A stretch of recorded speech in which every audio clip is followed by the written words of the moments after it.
beaucoup d'éléments où on voit tous les procédés. Ça nous a permis d'aller beaucoup plus vite dans une demande de brevet parce qu'on avait un ensemble visuel de tous les aspects du procédé.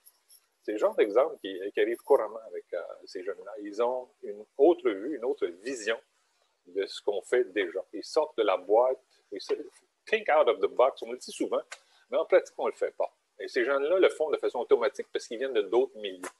Donc, c'est la façon de les utiliser. Ils arrivent d'environnement, ils sont frais, ils n'ont pas de préjugés, ils n'ont pas de paradigme établi. Ils s'envoient directement dans la mêlée avec leur bagage et ils n'ont pas peur parce qu'il n'y a pas personne. Tu sais, la parole célèbre, ça ne se fait pas ce machin-là. Ben, nous autres, pendant que vous êtes en train de dire que ça ne se fait pas, nous autres, on est en train de le faire. Ils ont cette attitude-là et ça c'est incroyable comme contribution dans une entreprise.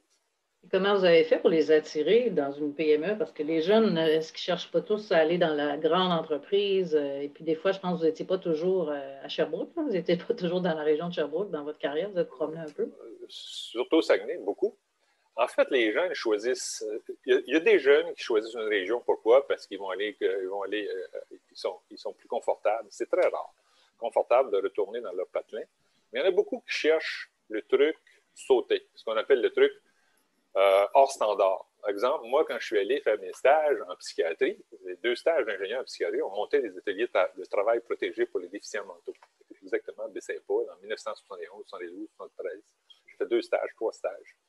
Donc, on cherchait le truc hors norme. On cherchait le truc vraiment qui sortait de ce que je pouvais avoir vu. Je voulais changer le monde à ma façon et la façon de le faire, c'est de trouver quelqu'un qui t'offre quelque chose d'exceptionnel. Donc, il ne faut pas offrir un emploi, il faut offrir un environnement, il faut offrir... En fait, ce que je dis tout le temps, vous le savez, les gens RH le savent très bien, on ne cherche pas le génie, on cherche la personne qui va avoir un profil, qui va partager nos valeurs, les valeurs de l'entreprise. Et ce profil-là, en partageant nos valeurs, va se sentir bien, va se sentir à l'aise, va être capable d'évoluer, il va être capable de nous apporter une contribution qui va être significative, la plupart du temps significative. Il y a des fois où ça ne sera pas significatif, mais en même temps, je dis tout le temps, c'est une opportunité en or pour aller chercher des candidats. C'est-à-dire, moi, à l'intérieur de Rio Tinto, on a engagé beaucoup de stagiaires et on en a retenu probablement l'équivalent d'un tiers. Pourquoi? Parce qu'on s'est aperçu que ces profils-là pouvaient évoluer facilement avec nous autres. Donc, c'est une façon de recruter avec un niveau de sécurité un petit peu plus grand que juste une embauche standard. On a déjà vu le candidat à l'œuvre, on l'a vu opérer, on a vu comment il fonctionnait et ça correspond à nos valeurs, donc ça devient automatiquement, c'est quasiment de facto un employé. On a engagé, je me souviens, on a engagé au moins le tiers, sinon plus, des stagiaires de cette façon-là, à des employés. Notre banque d'employés s'agrandit automatiquement avec ces stagiaires-là qui viennent contribuer. Est-ce que comment vous avez fait pour les faire venir en région? Est-ce que c'était difficile de les faire venir en région? En général, je vous dis, ils ne choisissent pas une région, ils choisissent un projet. La région, pour eux, c'est presque secondaire maintenant, je pense. Ils sont habitués à bouger, ils sont habitués à voyager, surtout cette génération-là. Ils ont encore plus voyagé que nous, ils ont plus bougé que nous. Dans le projet, il y a toujours un voyage en quelque part. Donc, ils ne choisissent pas une région, ils choisissent un projet. Ils choisissent quelque chose qui va intérieurement les allumer. Il faut que vous les allumiez avec quelque chose, un projet, un environnement qui va faire « Ah, moi, j'aimerais ça travailler dans cet environnement-là. » Pourquoi? Parce que les gens ont l'air d'avoir de l'idée, ils ont de la dynamique.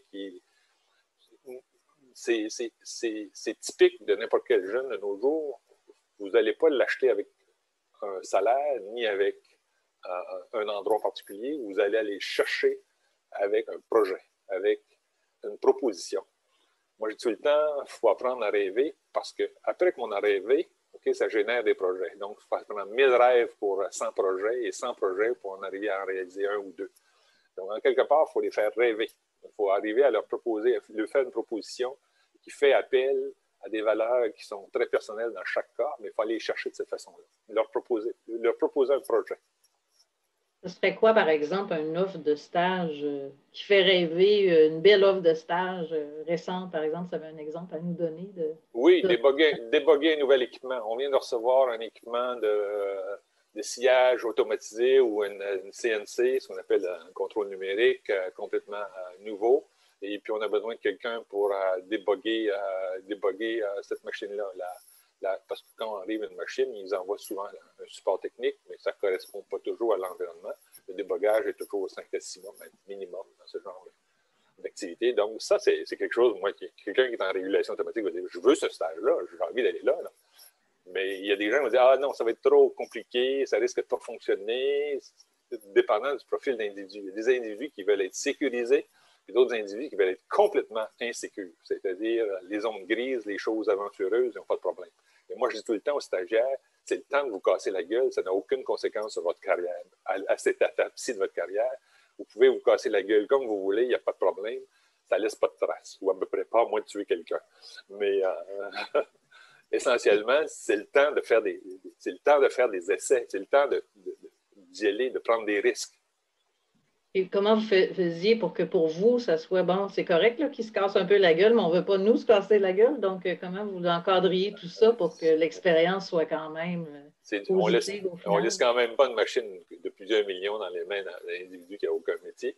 Donc, en général, ils sont pilotés. Okay? Des fois, on parle de mentor, mais moi, je parle de pilotage. Et souvent, ce qu'on appelle du jumelage. On fait du jumelage soit avec un bon technicien en automation, dans ce cas-là, dans ce cas typique-là. Les techniciens sont une ressource aussi incroyable d'accompagnement. Moi, je dis tout le temps, je parle d'ingénieur. Un ingénieur, ça ne devrait pas avoir le droit d'exercer sans avoir été jumelé avec un technicien pendant 1 ou 2 ou 3 années, parce que ces gens-là ont le côté pratico-pratique du métier. Moi, j'ai le côté anticipation du métier, calcul, etc., mais le côté pratico-pratique. Donc, c'est un match absolument. Moi, j'ai adoré travailler toujours avec les techniciens dans mon métier d'ingénieur, mais c'est un jumelage. Il faut faire un jumelage avec une personne qui a envie d'être jumelée. Parce qu'un des problèmes en usine, souvent, on dit « Ah, on m'a donné un stagiaire, je ne sais pas quoi faire avec. » Puis, il le laisse un peu de côté, il a peur un peu à son boulot. Il y a toutes sortes d'environnements, il y a toutes sortes de préoccupations psychologiques chez les individus, mais le meilleur moyen, c'est toujours de le jumeler, non pas d'avoir un patron immédiat là, qui va lui dire quoi faire tous les jours, mais de le jumeler avec un bon technicien, avec un bon ingénieur, et vous allez obtenir des résultats, c'est évident. Okay? En étant un peu coaché, c'est évident. Si vous le laissez à lui-même, c'est sûr que vous avez peu de chances d'avoir des résultats. On entend souvent parler des milléniaux qui sont difficiles. Est-ce qu'ils sont si difficiles que ça? Ou comment vous faites pour pas que les... Parce que tout le monde dit, là, les milléniaux, c'est pas facile. Quand vous les jumelez, là, comment vous faites pour pas que ça devienne la guerre aux milléniaux chez vous? J'ai jamais vu cette différence-là, personnellement. Moi, je trouve que vous regardez pendant la pandémie, il y a deux types de gens qui ont des comportements à risque. Les gens très vieux et les gens très jeunes. Pourquoi? Parce que les deux n'ont pas la même vision des choses. En fait, les milléniaux, pour moi, c'est pas pire que n'importe quelle autre génération. Ils ont des exigences qui s'appellent une vie de famille. Okay? Et la vie de famille, ils ont aussi des activités externes auxquelles ils tiennent. Mais si vous leur donnez un projet qui est accaparant, qui est captivant, le mot c'est captivant, accaparant, ils vont délaisser certaines de leurs activités pour se consacrer à ce qui devient captivant. Ça devient une passion. Si votre travail... Moi, je dis tout le temps, je n'ai jamais travaillé dans ma vie. Personnellement, on me demande quand est-ce que tu vas prendre ta retraite. Pour prendre ma retraite, il faudrait que j'aie travaillé. Pourquoi? Parce que j'ai toujours choisi des projets, des entreprises où on a réussi à me captiver. Moi, je ne suis jamais entré sur le travail, je n'ai jamais travaillé. Et pourtant, on va me dire, bon, ben, j'ai envie que tu as fait ci, tu as fait ça, j'ai beaucoup de réalisations, mais ça a toujours été des passions. Donc, il faut arriver à captiver les gens. Le restant, ça suit, ça découle de soi. Je ne sais pas s'il y a des personnes qui aimeraient poser des questions à M. Bernier. Moi, j'ai pas mal fait le tour de mes questions. Merci, M. Bernier. C'est très intéressant. Je ne sais pas s'il y en a qui auraient d'autres questions. N'hésitez pas à ouvrir votre micro si vous en avez. Est-ce que M. Bernier, vous restez avec nous jusqu'à la fin? Bien sûr, bien sûr. S'il y en a que la question leur vient plus loin pendant le témoignage de François, ben, vous pourrez aussi adresser la question à M. Bernier. Alors, merci beaucoup pour ces exemples-là. Alors, on va maintenant passer avec M. François. J'en aurais peut-être une question pour M. Bernier. Je sais qu'on s'est parlé un petit peu avant, mais dans tout ça, comment a été votre expérience avec l'Université de Sherbrooke? Est-ce que vous avez toujours recruté à l'Université de Sherbrooke? Vous avez recruté un peu partout dans toutes les universités, les cégeps et tout ça? Sherbrooke, évidemment, c'est mon alma mater. Donc, et puis, j'ai toujours eu une relation excellente au sens où j'ai pas d'incident relaté où la mécanique n'a pas bien été. Les coordonnateurs, ce qu'on appelait les coordonnateurs autrefois, je ne sais pas si on a changé le nom. Ça a changé un petit peu, mais c'est des gens qui étaient disponibles, qui, s'il y avait un problème quelconque, ils étaient très ouverts à discuter de tous les aspects. Donc, ça, c'est facile. J'ai engagé aussi des stagiaires de d'autres universités, de Polytechnique, de l'UQAC, un peu partout. Et je vous dirais que c'est le même pattern partout. Il faut arriver à définir un profil compatible avec nos activités et à leur offrir quelque chose de captivant. Surtout cette génération-là, ils ont besoin de quelque chose qui va les passionner. Et c'est assez facile en usine quand on se donne la peine d'y réfléchir. Il y a toujours des choses intéressantes sous tous les aspects. Donc merci. Oui, Sherbrooke et oui, d'autres universités, dont McGill, Poly, UQAC. Excellent, excellent. Donc, vous en avez embauché vraiment beaucoup, c'est ce que je comprends. Puis le message que je retiens, c'est que vraiment, il faut les captiver, il faut leur donner une expérience, quelque chose qui va qui est plus qu'un stage, en fait. C'est une expérience un peu. Là. Puis en même temps, je suis toujours sur la réserve avec les stagiaires. OK, ils disent, moi, je vous engage dans une condition telle, mais les conditions économiques changent. Par exemple, le dernier stagiaire dit, écoute, ça va être un boulot manuel. Mais au travers de ça, tu vas travailler avec des scientifiques et ils vont te donner des choses à faire, scientifiques, ils vont te proposer des choses. Et il dit, moi, ça me convient. Il dit, travailler manuellement, il dit, c'est quelque chose qui me convient. C'est pas un environnement qui est toujours agréable. OK? On travaille dans des bassins caustiques, d'acide, etc. C'est pas nécessairement très agréable, mais il ne faut pas leur cacher la vérité non plus. OK? C'est pas tout est beau, tout est rose. Il va y avoir des choses captivantes, mais il y a aussi des choses qui vont être un peu moins captivantes, qui vont être de tous les jours, des opérations qui sont moins intéressantes, mais ça fait partie aussi du stage. Excellent. Bon, ben merci beaucoup. Alors, François, là-dessus, j'ai envie de te dire d'enchaîner avec ta présentation. Alors, M. François Lajeunesse-Crevier est au service des stages de l'Université de Sherbrooke. Il y a également son collègue Charles Mayotte qui est avec nous.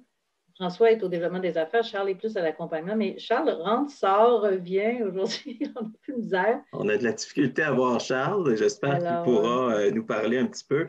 Lui, il est vraiment dans l'accompagnement conseillé. Alors, il sera peut-être capable d'intervenir, de répondre à des questions s'il y a des questions plus spécifiques. Alors, François, je te laisse le micro. Merci beaucoup. Donc, juste pour vous situer, là, mon expérience est beaucoup dans le développement économique, donc un peu comme plusieurs d'entre vous là, qui participaient à ce webinaire. Donc, j'ai travaillé pendant presque 8 ans chez un organisme qui s'appelle Défi Innovation ST, où on montait des programmes d'accompagnement et de coaching au niveau de l'innovation. Et j'ai moi-même embauché plusieurs stagiaires pendant ces années-là. Donc, je suis resté 8 ans en tout chez Défi Innovation. J'ai toujours embauché des stagiaires presque à chaque session. Et donc, je suis très bien placé pour vous parler aussi là, des deux côtés, c'est-à-dire du côté du service des stages et du côté des employeurs. Donc, quelques mots. Peux-tu me dire, François, peut-être quelqu'un pourquoi faire affaire avec l'Université de Sherbrooke? Comment ça se passe la première fois qu'on veut faire un stage? Quelqu'un qui ne l'a jamais fait, là, puis qui ne sait pas trop par où prendre ça, là, pourquoi il devrait faire affaire avec l'Université de Sherbrooke? Puis comment ça se passe au juste? Bonne idée, bonne question. Écoute, en fait, ça se passe généralement assez bien, je dois le dire.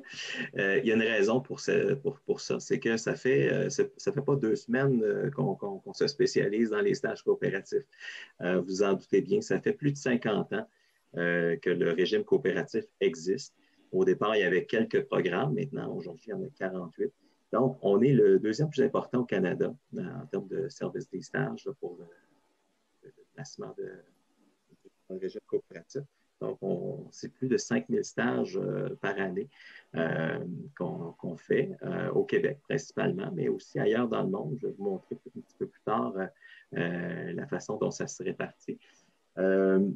Donc, l'autre raison pour laquelle ça se passe bien, c'est que nos stagiaires ne sont pas laissés à eux-mêmes dans les entreprises.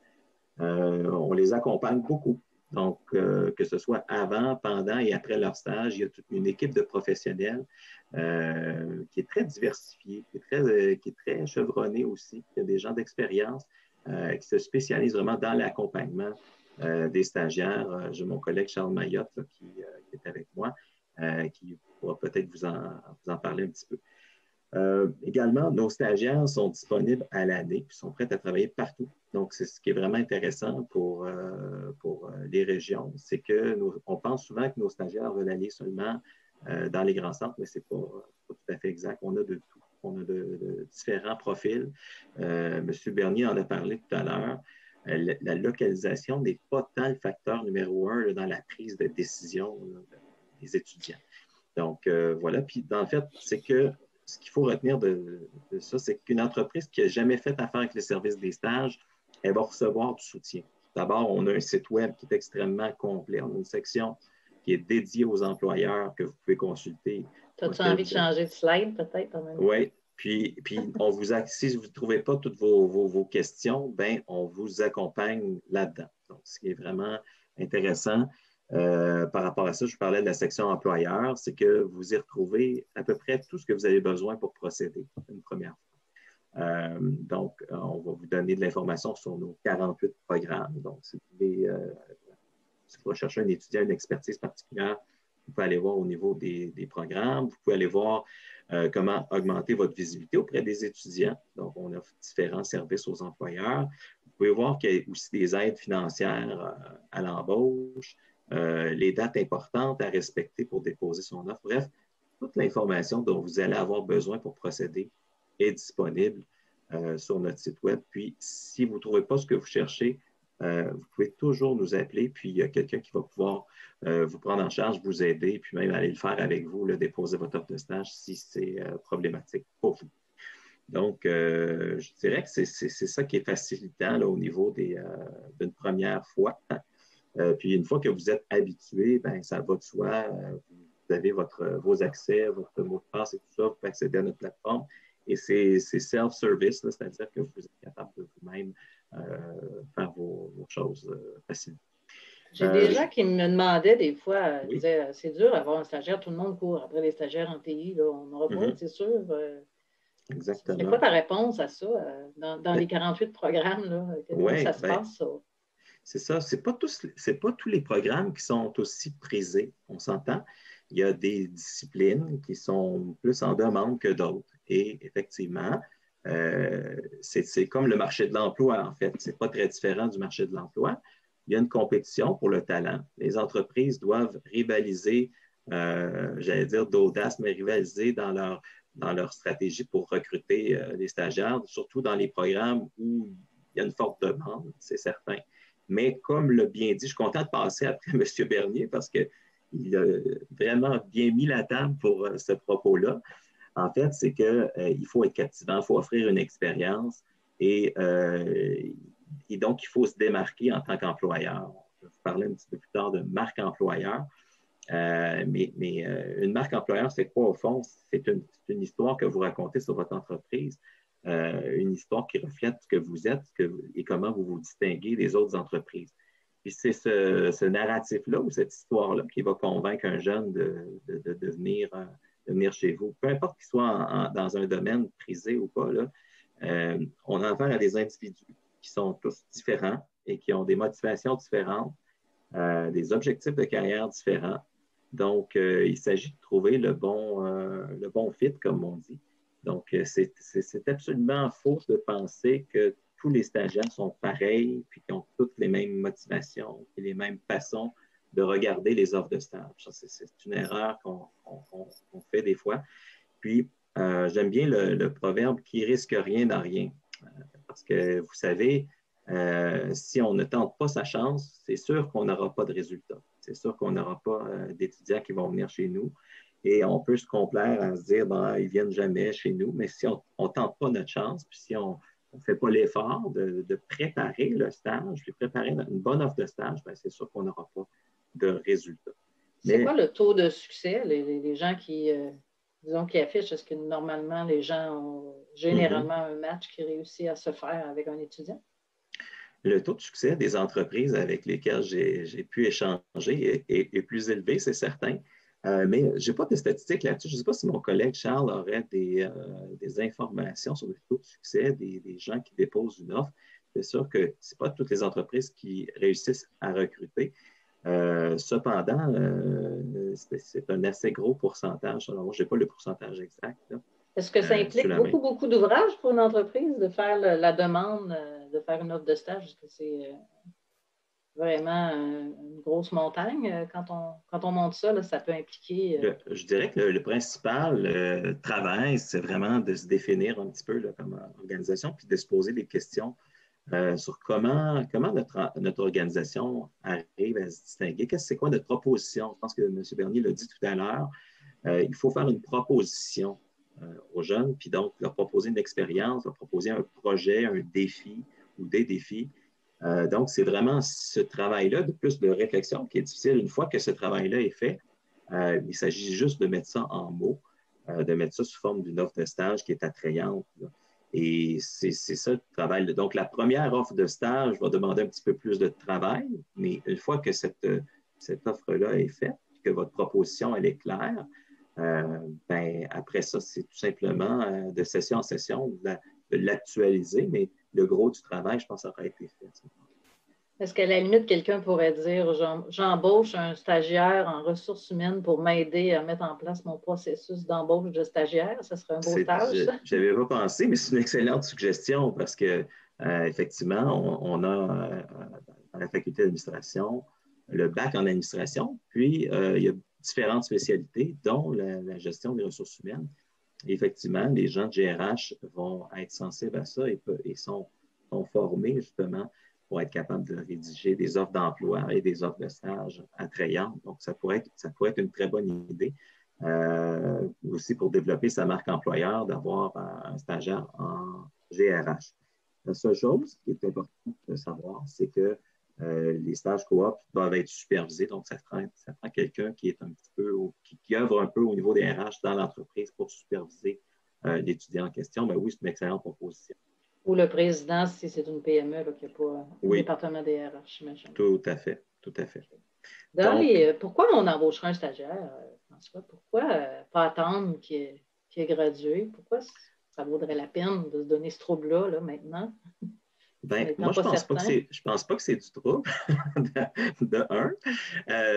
Mais si, effectivement, si on est mal préparé, ou je pense M. Bernier l'a dit tantôt, il a dit, ben écoutez, j'ai vu certains de mes collègues, des fois, prendre un stagiaire pour prendre un stagiaire. Bon, à ce moment-là, c'est peut-être pas une bonne stratégie parce qu'effectivement, là, ça va peut-être être plus de troubles que d'autres choses parce que le stage n'est pas préparé. Donc, l'étudiant n'aura pas de repère, va devoir se référer plus à son superviseur parce que le stage n'est pas encadré, n'est pas préparé. Donc, c'est très important. Mais si on prépare bien le stage, ça peut vous aider à réaliser des mandats.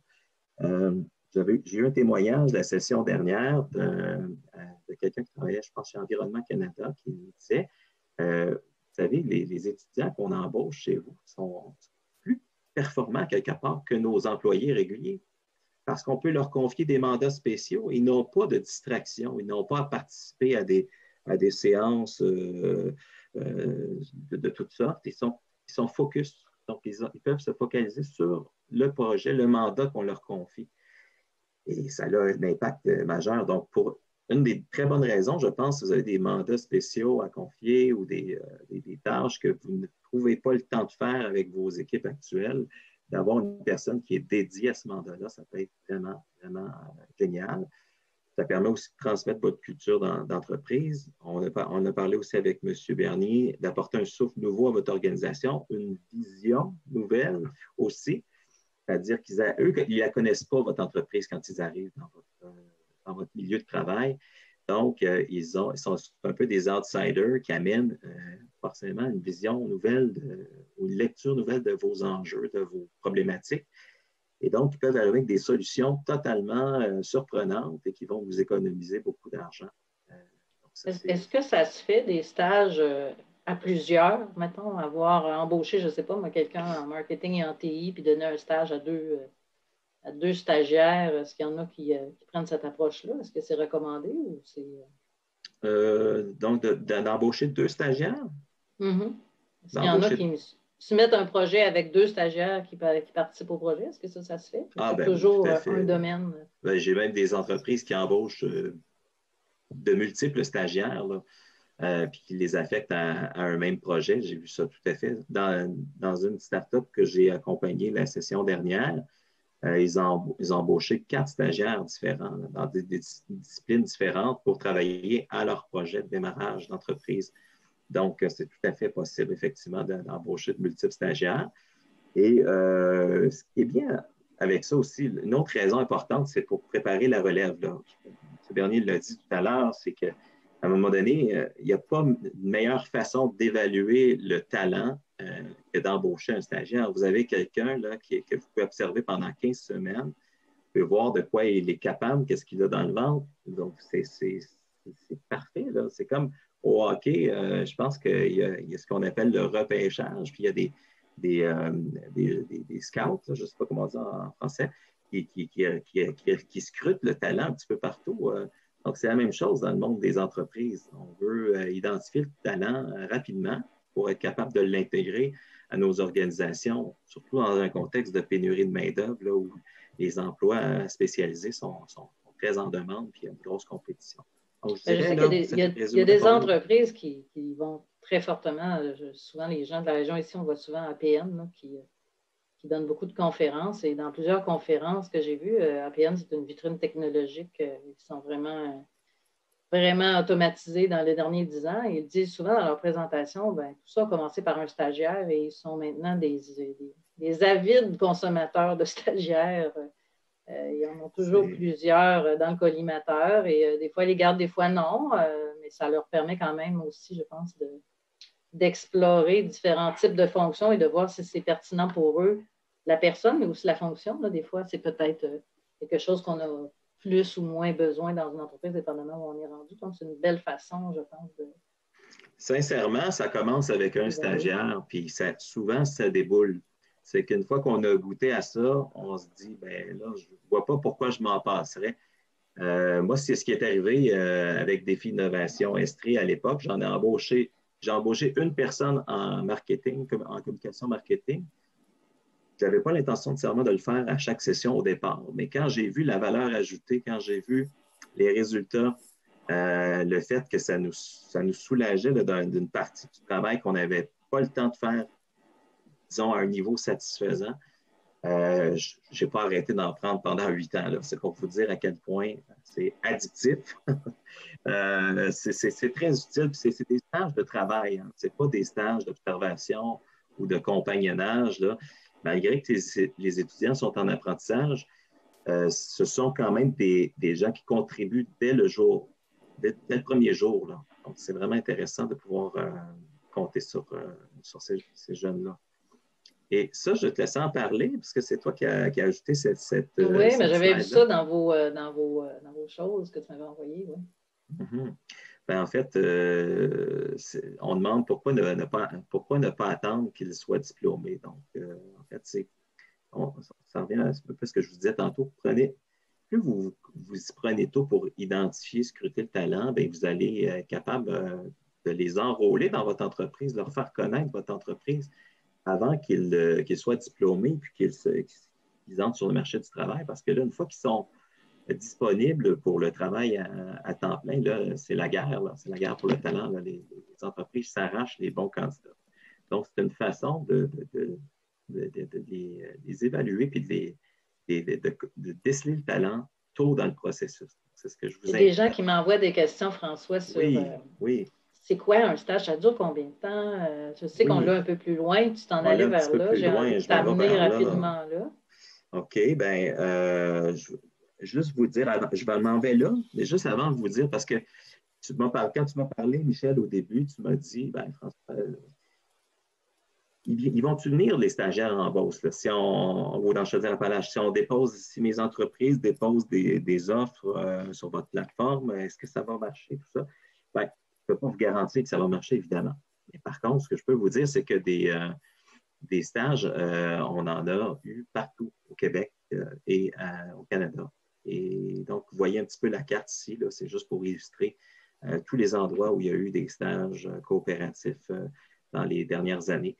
Donc, ça démontre exactement ce que M. Bernier disait, à savoir que si le stage est intéressant, peu importe sa localisation, il va y avoir de l'intérêt. La clé, c'est vraiment de bâtir une proposition attrayante, une offre de stage attrayante qui va attirer les étudiants. Mais une fois que l'étudiant arrive chez vous, ben, il faut que la promesse se poursuive. Il faut que vous livriez ce que vous avez promis. Donc, c'est ça la clé pour se bâtir une marque employeur puis une réputation qui est enviable.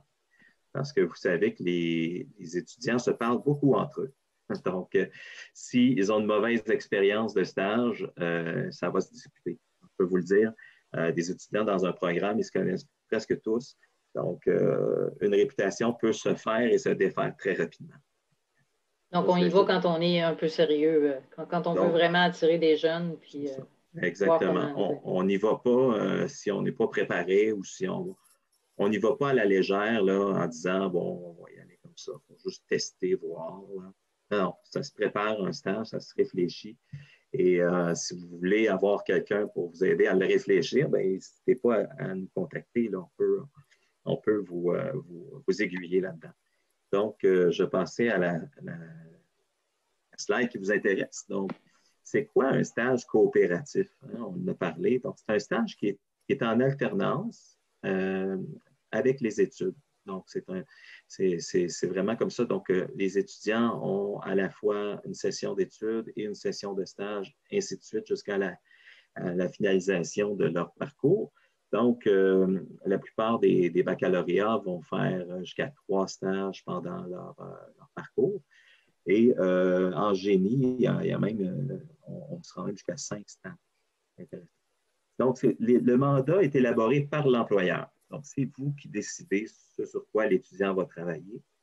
Alors, ce qu'on demande, c'est que le stage de travail, c'est un stage de travail, comme on disait, mais qui doit être lié à son domaine d'études le plus possible. Il est normalement d'une durée de 15 semaines, mais on peut accepter 12 semaines également. Donc, ça s'échelonne, vous comprendrez bien, sur un trimestre d'études. C'est à temps plein. Donc, généralement, on parle de 35 heures par semaine. Ça peut être plus, on n'a pas de problème. Il faut juste s'entendre avec l'étudiant.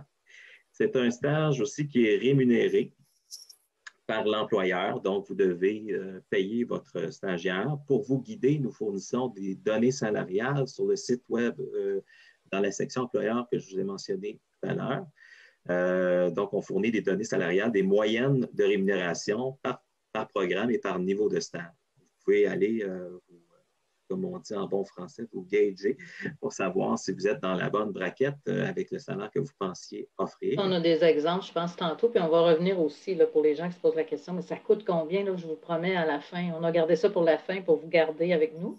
Mais exactement. C'est sûr qu'on a ça à la fin. Comment ça coûte? C'est quoi les aides? On va y arriver. Exactement. Dis-moi, François, donne-nous des exemples de gens qui ont fait des... C'est quoi une offre de stage attrayante? Ça peut être quoi quelqu'un qui offre de quoi que les jeunes font wow là, dans les exemples que tu as vus? J'ai souvent cette question-là, puis c'est un peu comme si on me demandait c'est quoi la recette magique? Il n'y en a pas vraiment de recette magique, là.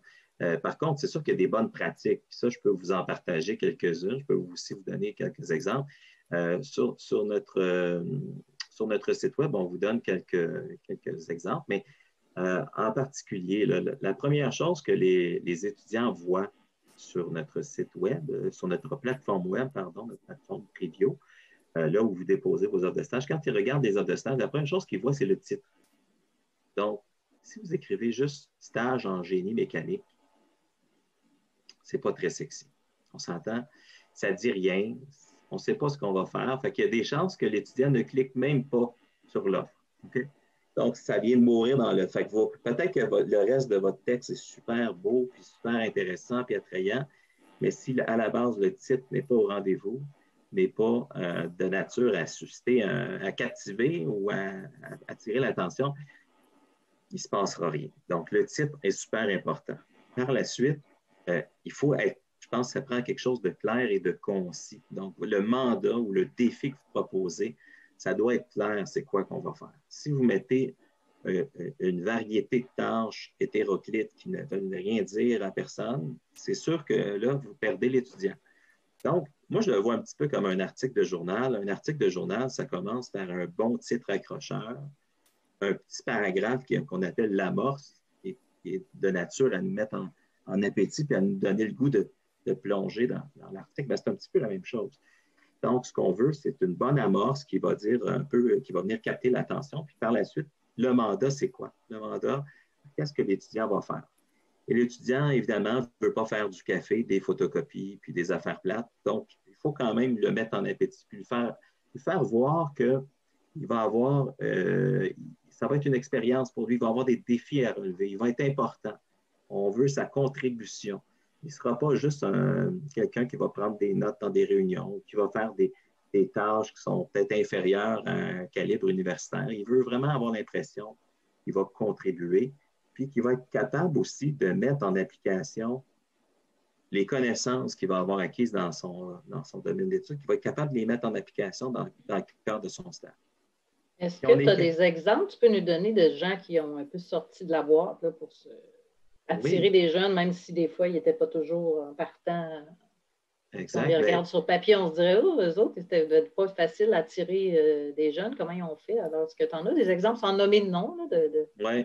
Quand je suis arrivé au service des stages, j'ai voulu voir un peu, j'ai voulu accompagner un employeur en particulier. Depuis que j'ai donné vraiment le service premium, là, j'ai passé beaucoup de temps avec lui pour bien comprendre un peu c'était quoi ses problématiques et comment il voyait ça et tout ça. Puis c'est ça, c'était un nouvel employeur. Il n'avait jamais fait affaire avec le service des stages. Il connaissait de réputation. Il m'a contacté en disant, en gros, là, je résume, là, il était dans un domaine pas très nécessairement sexy là, pour les étudiants. Il fabriquait des trucs de ventilation, de chauffage.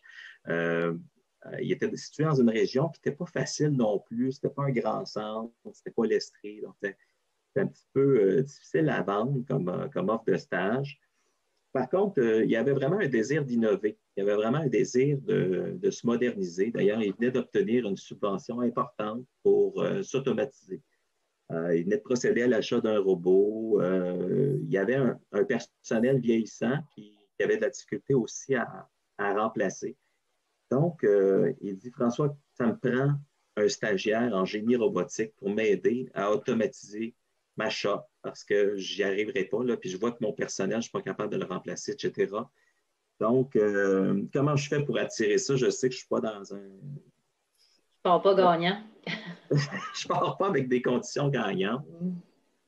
Donc, écoutez, je trouvais le défi quand même assez costaud, mais je me suis assis avec lui, puis j'ai amené quelqu'un que je connais bien, là, qui était un jeune diplômé en génie mécanique. Puis, on a regardé on lui a demandé de faire un premier jet d'offre de stage. On l'a regardé après ça avec un jeune diplômé. Et disons que les commentaires qu'il a reçus ont été un petit peu choquants. Mais le jeune diplômé en question lui a vraiment dit de façon très transparente ce qu'il pensait de son offre. Et effectivement, l'offre n'était pas très, très appétissante. Alors, lui a démoli son offre carrément. Il lui a dit qu'est-ce qu'il aimerait retrouver dans son offre. Ça a été vraiment très, très riche pour lui. Suite à notre rencontre, il a complètement réécrit son offre pour la rendre plus attrayante. Un des facteurs distinctifs de cette entreprise-là, qui est une petite PME, c'est qu'il y avait un esprit très familial et il y avait beaucoup d'humour dans cette compagnie-là. Les gens se faisaient des blagues, c'était très, très familial, très festif comme environnement de travail.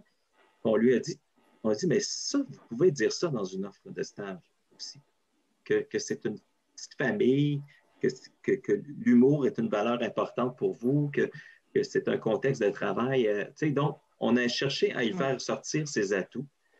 C'est ça, les jeunes ne cherchent pas juste une liste de tâches. Là. Exactement. C'est exactement ça. Donc et la fin de l'histoire, c'est qu'il a trouvé un étudiant en génie robotique qui était prêt à venir travailler là-bas. Je lui avais suggéré, parce qu'une des problématiques des jeunes, c'est que souvent, ils ont un pied à terre ou un appartement à Sherbrooke, puisqu'ils étudient à Sherbrooke. Donc, ça devient difficile d'aller dans une autre localité. Donc, parce qu'ils doivent souvent sous-louer leur bail, etc., je lui avais suggéré de peut-être offrir une allocation de logement. Donc, pour aider les étudiants à se relocaliser ou à payer leur logement à Sherbrooke. Donc, c'est ce qu'il a fait. Puis il m'a dit que ça a été un point très positif dans les entrevues qu'il a données. Donc, c'est un exemple là, que je partage. Je ne sais pas si Charles a d'autres exemples similaires. Je ne sais pas si son micro fonctionne. Oui, Charles, est-ce qu'on t'a en son maintenant? On dirait que oui. M'entendez? Bonjour. Bonjour, Charles. Bonjour, oui, désolé pour tantôt, il a fallu que je redémarre mon ordinateur. Des fois, fois, je vous voyais, je ne vous entendais pas, mais en fait, d'exemples spécifiques, je vous dirais, il y a des éléments gagnants qu'il ne faut pas oublier. François en a mentionné plusieurs. Il y a l'aspect de aide à l'hébergement. Déjà, même sans donner, sans leur fournir un appartement, mais déjà leur mentionner que vous êtes là, que vous allez pouvoir les aider à trouver de l'hébergement ou dans votre région, c'est facile de trouver de l'hébergement. Qui se sentent impliqués aussi lorsqu'on fait le descriptif de l'offre. Puis moi, de ce temps-ci, je rencontre plusieurs étudiants en suivi de stage et c'est tous des éléments qui ressortent. Se sentir impliqué, c'est hyper important. Ils disent « Hey, je me sens comme si j'étais un employé complet, apprécié, régulier. » Ça, c'est gagnant. D'autres éléments, là, je fais que regarder, j'avais mis quelques petits commentaires au niveau de l'implication. Je pense que la culture, on l'oublie souvent, hein, notre culture d'entreprise, la faire ressortir. Absolument. François l'a dit. Là, mais... Absolument. Puis, au niveau de... Attendez un petit peu, je l'avais tantôt, le titre... c'est important, la collaboration. Au niveau de la supervision aussi, si vous avez une personne, parce que souvent, est-ce que la personne qui écrit l'offre de stage va être celle qui va l'encadrer, savoir que vous avez un spécialiste dans tel domaine qui va pouvoir l'accompagner, ça aussi, c'est un élément qui attire. L'équipe qui est en place, c'est quoi leurs expériences?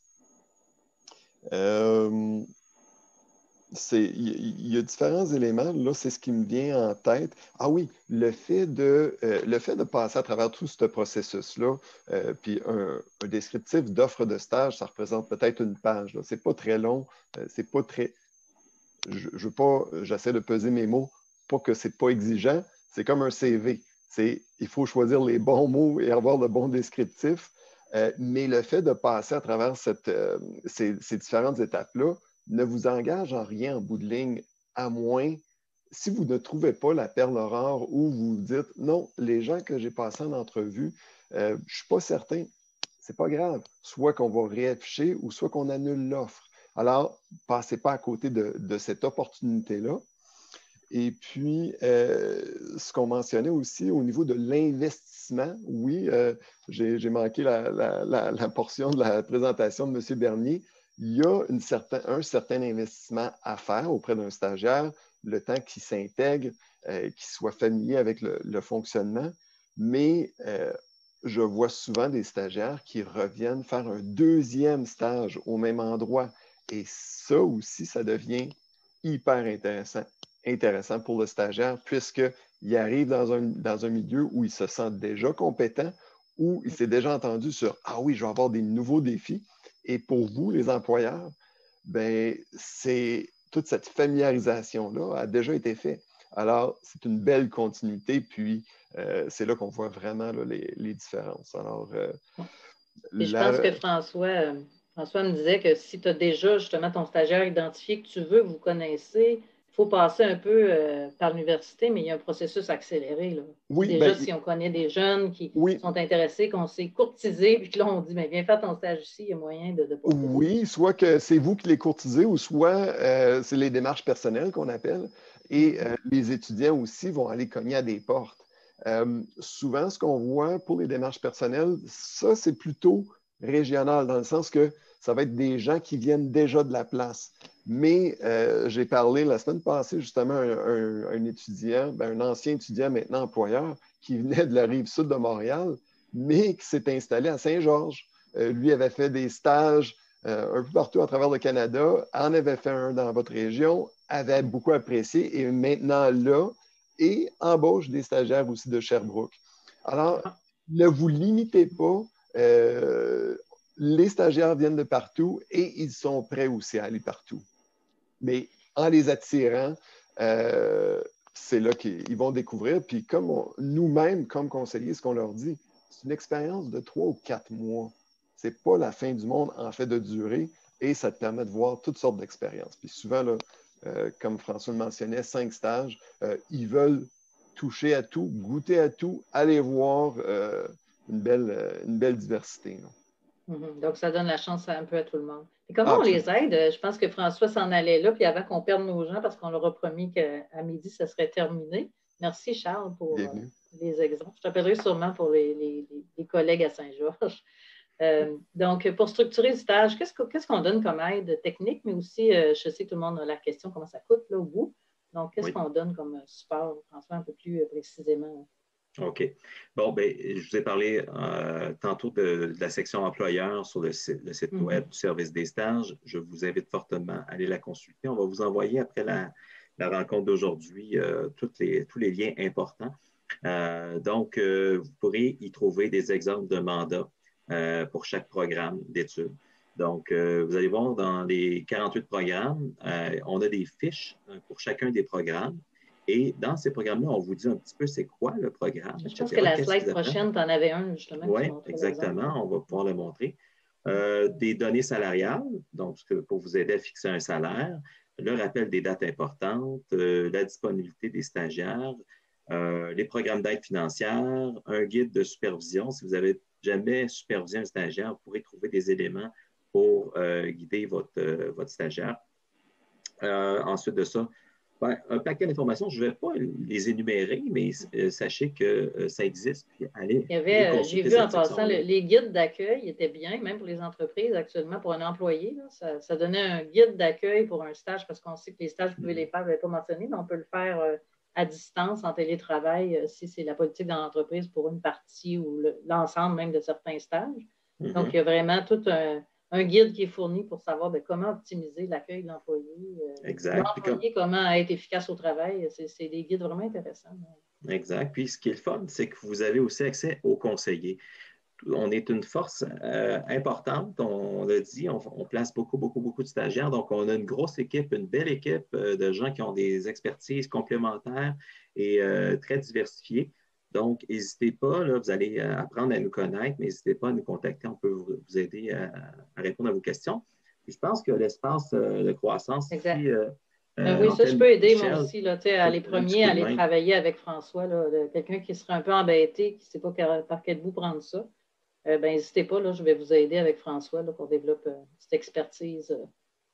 Exact. Puis dans d'autres régions, je fais la même chose. Je pense qu'il y a Anne-Marie Côté là, qui est sur la ligne en ce moment, qui est avec nous, qui est à Sherbrooke, donc Sherbrooke-Innopol. Donc, on a une collaboration semblable où on travaille ensemble pour aider les entreprises à déposer ceux dont c'est la première fois. Là, on les aide un petit peu plus pour qu'ils apprennent à connaître le processus chez nous. Donc, je vous parlais tantôt d'un exemple là, de fiche qu'on retrouve sur notre site web. Donc, s'il y a un programme qui vous intéresse en particulier, vous allez trouver des exemples de ce que nos stagiaires peuvent faire pour vous. Donc, par exemple, un stagiaire en RH, il peut travailler au niveau de la dotation, rémunération, avantages sociaux, relations de travail, santé, sécurité, formation, intégration. Puis on donne des exemples de mandats. Ce n'est pas une liste exhaustive. Il peut y en avoir plus. Vous pouvez avoir des idées qui ne se retrouvent pas là-dedans.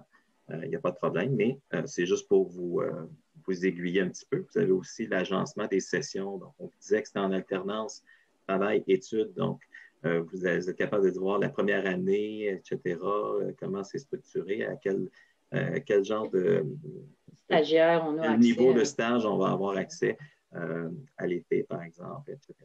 Donc, vous voyez qu'il y a 3 trimestres, donc on peut recruter à l'année. Donc, c'est vraiment une des particularités qui est intéressante. Donc, si vous désirez avoir un stagiaire quelqu'un qui demandait si c'est des périodes fixes, les stages, là, c'est vraiment des dates fixes quand même. Hein? Il y a quand même ça doit s'aligner sur les trimestres, mais il y a un petit peu de jeu, si on veut, là, en termes pour la date de début, la date de fin, vous pouvez en convenir avec l'étudiant. C'est à vous de voir avec l'étudiant, mais il faut qu'il fasse un certain nombre d'heures, un certain nombre de semaines durant le trimestre. Pour l'hiver, François, mettons, l'hiver 2021, je pense que ça commence le 4 janvier, puis on a jusqu'au 23 novembre pour afficher les offres actuellement. on peut afficher des offres en ce moment tant qu'il en restera des stagiaires. Donc, si vous désirez déposer une offre dès maintenant, sachez qu'il y a des affichages à chaque semaine. Et tant qu'à un moment donné, on ne pourra plus, là, évidemment, parce que les stagiaires vont tous être placés. C'est ça. Donc, c'est jusqu'à ce qu'il en reste. Mais si vous n'arrivez pas à recruter en ce moment, bien, vous pourrez recruter pour la prochaine Puis session. dis-moi, comment ça coûte, la question? Oui, la question qui tue. Donc, on se croirait, tout le monde en parle. Il faut juste tamiser les lumières. Donc, ça, c'est les exemples d'outils salariaux, on n'y reviendra pas. Au niveau de ce que ça implique en termes de coûts, bon, évidemment, c'est à vous de fixer le salaire, mais on donne un petit exemple. On a dit que c'était un stage 35 heures semaine, en 12 et 15 semaines. Donc, si vous donnez un salaire de 18,64, par exemple, là, qui est la moyenne pour un T3, un troisième stage en ressources humaines, ça équivaudrait à 9 800 $ pour la session au complet, pour l'ensemble du stage. Maintenant, ce qui est intéressant, c'est que ça n'a jamais été aussi avantageux de recourir à un stagiaire. Il y a une subvention salariale qui s'appelle la subvention pour le stage en milieu de travail. C'est une subvention fédérale qui va couvrir 75 % de la rémunération que vous allez avoir versée aux stagiaires. Pour un maximum, évidemment, il y a toujours un maximum, donc maximum de 7 500 par stagiaire.